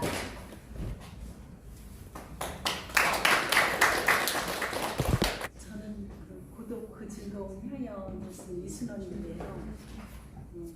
저는 글을 쓴 지는 참 오래됐습니다. 한 20년 전부터 쓰기 시작했는데 중간에 쓰다가 쉬다가 이런 일이 많았거든요.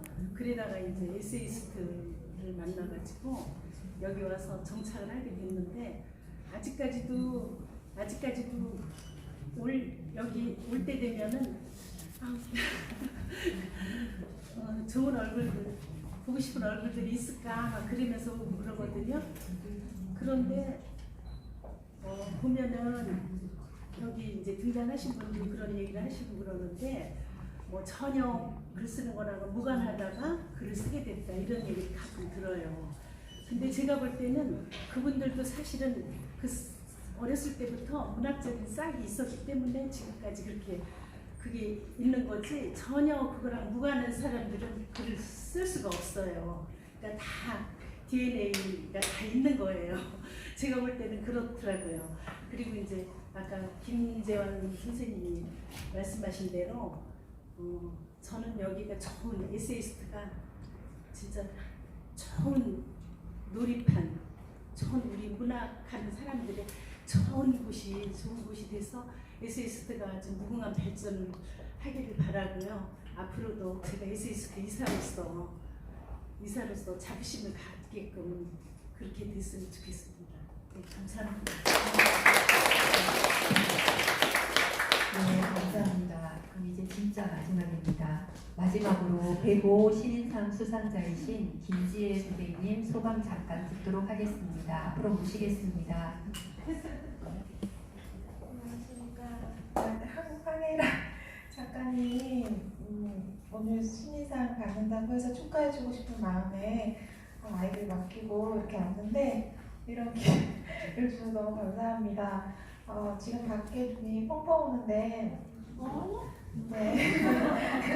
되게 오늘 축복 같은 날이라는 생각을 했고요. 제가 우연히 에세이스트를 알게 돼서 사실은 지난번에 그 합평을 할 때 제가 죄송합니다만 제가 나이가 그렇게 어리지 않음에도 불구하고 좀 이렇게 선생님들이 계신 것 같아서 제가 여기 이렇게 연륜이 많으신 분들에게 그러니까 뭔가 도움을 드리는 역할이라도 할 수 있을까, 제가 좀 편화되지 않을까, 이런 어울리지 않는 것이 아닐까 이런 생각을 했었는데 그때 들으면서도 굉장히 많이 배웠고 그때 합평회 때 이후에 제 글을 읽고 개인적으로 메일을 주신 선생님들도 계시고 제 수필을 읽고 이렇게 감동했다고 해주시는 분들도 계셔가지고 제가 너무너무 감동받았어요. 이렇게 훨씬 저보다 잘 쓰시는 선생님들이 그런 얘기도 해주시고 도움을 주셔서 여기 있으면 지금은 아니지만 더 좋은 작가로 성장할 수 있겠다 그런 생각을 했고 오늘 어렵게 왔지만 너무 오길 잘했다라는 생각이 듭니다. 네, 열심히 배우겠습니다. 감사합니다.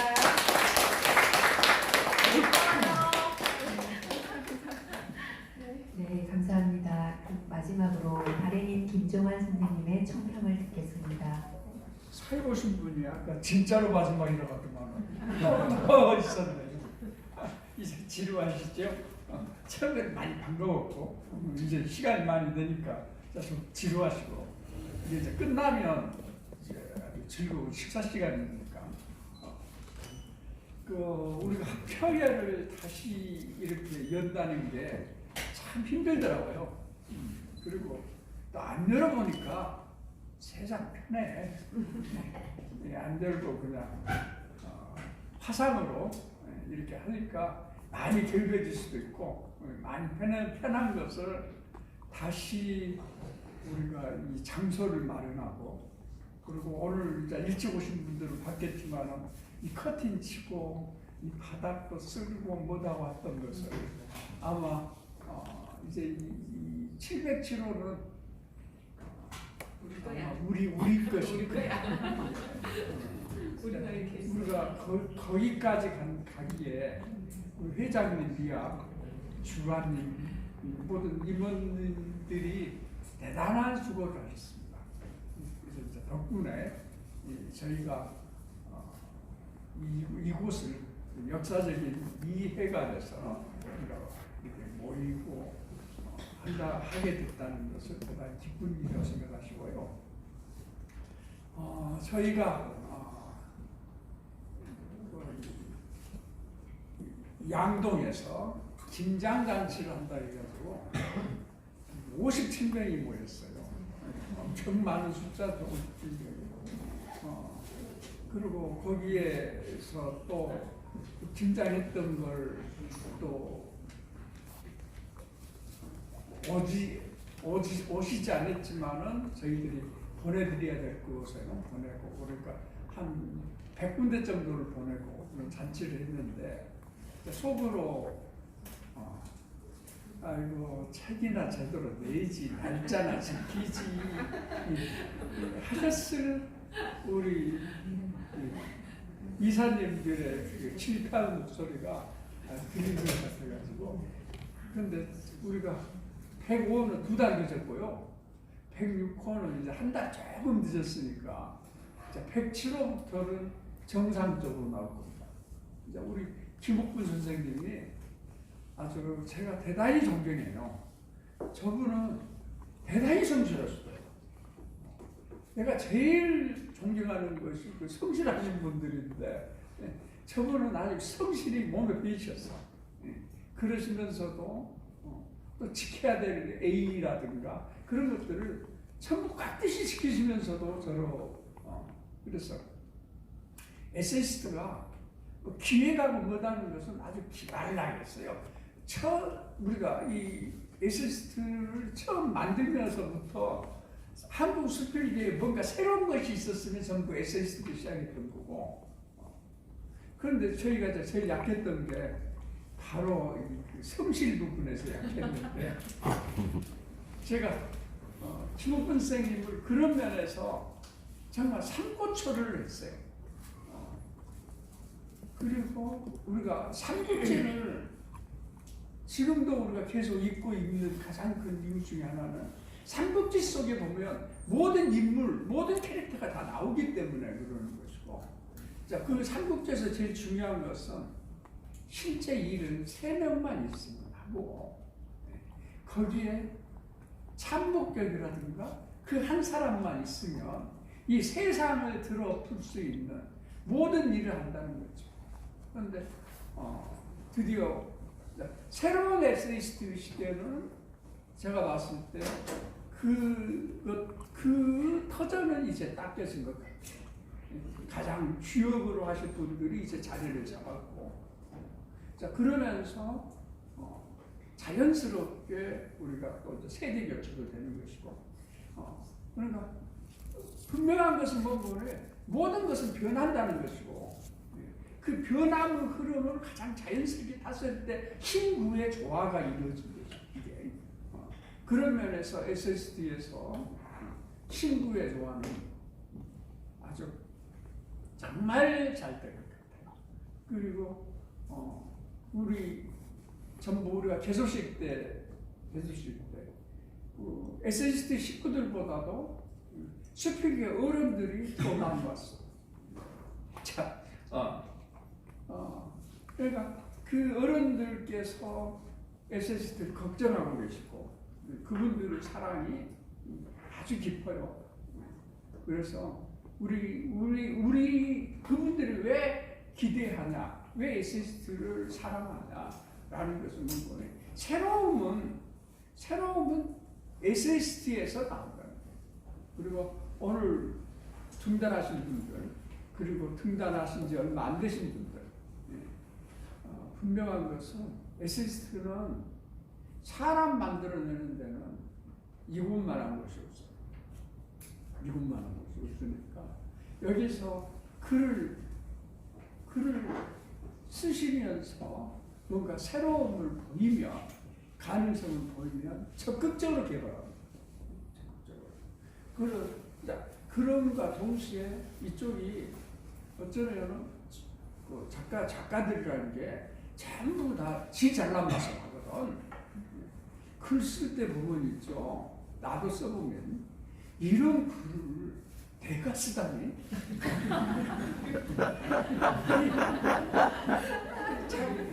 이 작가들은 글 쓸 때는 정말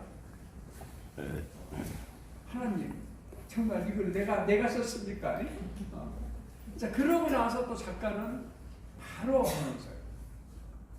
써놓고 내가 그렇게 흥분해서 써놓고 나중에 좀 지나서 보니까 요게 글 같지도 않네. 요걸 약 성질 같은 거 확 불질러버려.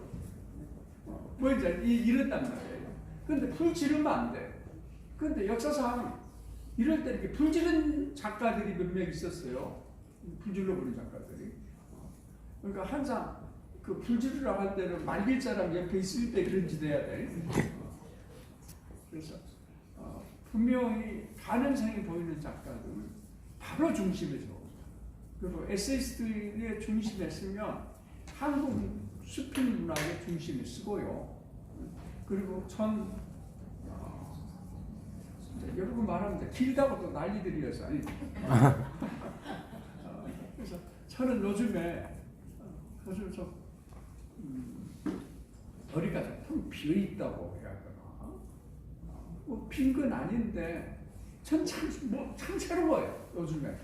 제가 그래서 이번에 제가 이제 쇼샤라는 아이잭 싱어의 소설을 읽었는데 소설 읽는 태도가 내가 바뀌었더라고.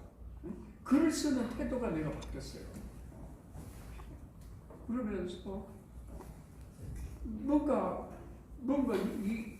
내가 뭘 해낼 수 있을 것 같다는 생각도 들어. 요 분위기 속에서 내가 지금 몇 년 있으면 분명 또 해낼 수 있을 것 같고, 그래서 제가 사람들에게 했던 이야기가 보니 수필하신 분들의 가장 큰 약점이 문청시대를 안 지났어. 문청시대가 없어. 문청시대라는 게 문학청년의 시대. 그러니까 한 20몇 살, 좀 이를 수도 있지만 20몇 살, 그때 가장 중요한 때가 대학 때 20몇 살. 그 시절에 문학에 미쳐서 모든 것을 문학화시키고 못했던 그 시절이 있어요. 그 시절이. 근데 수필하신 분들이 문학을 늦게 하시다가 보니까 그 시절을 못 지났어. 그 시절이 없어. 근데 제가 전부 서울시에서 제가 이야기를 했는데 이제 대부분이 좀 은퇴하셨더라고요. 은퇴하시고 그랬는데 이제 그냥 기를 것들 다 길러냈고 정말 이제 제대로 한번 문청시대를 가질 말이죠. 문청시대라는 것은 어떻게 가정된 거니? 자기하고 문학적으로 잘 맞는 서너 명 모여서 문학을 토론하고 뭐하다 보면 문학에 진짜 옴싹 빠져. 문학이란 위대한 것이었어. 특히 예술이란 위대한 것이었어. 근데 문학이란 우리가 쓰고 있는 말로 하는 게 문학이어서 누구나 할 수 있는 게 문학이에요. 그래서 여러분들이 그 몇몇이 자기하고 잘 맞는 몇몇이 모여서 문학 이야기를 하고 뭐라고 하면 곧 거기에 집중하게 돼요. 그러면서 이제 새로운 이야기들이 나오죠. 그래서 누군가 제가 어디다 썼어. 어떤 분이 나 이제 나이 먹고 좀 주다가 그래서 내가 썼던 말이 뭔지 나이 그래도 나이가 한 65, 환갑은 지나야 있지. 세상이 뭔지 알겠더만. 네?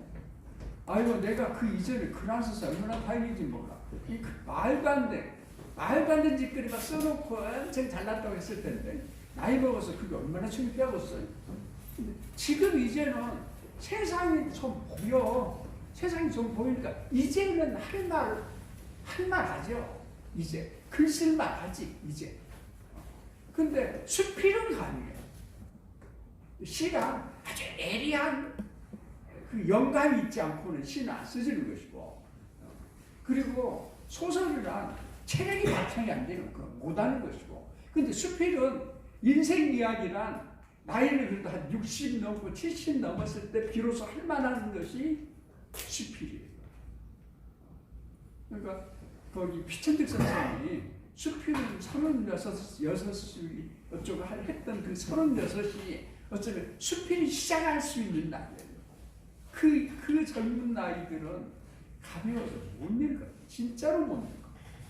그래서 우리가 한번 이제 새로운 문청 시대를 열어요. 그래서 몇 사람, 저희가 편한 몇 사람이 저희가 양동에다가 방을 마련해 놨습니다. 그러니까 저희가 내년 11월까지는 오시면 그냥 공짜로 밥에 미기고 좋을 생각이에요. 그러니까 그냥 오셔서 하룻밤을 그냥 문학 이야기를 하시고 주변에 좋은 데도 이렇게 다니시고 그러면서 진짜 한번 문청 시대를 열어요. 저는 그러면은 한국 수필은 정말로 크게 발전합니다. 자, 선생님 이야기 해주셔서 감사합니다. 네, 감사합니다. 네, 오늘 긴 시간 함께해 주셔서 감사하고요. 오늘 떡하고 호두과자도 맛있었죠. 네, 호두과자는 최윤실 선생님께서 준비해 주셨습니다. 최윤실 선생님 감사합니다. 네, 그리고 떡은 우리 안동 쌀로 직접 빚으신 건 아니고요. 회장님께서 준비해 주셨습니다. 네, 감사합니다. 네. 이상으로 106호 학평회를 마치고 단체 사진 촬영이 있겠습니다.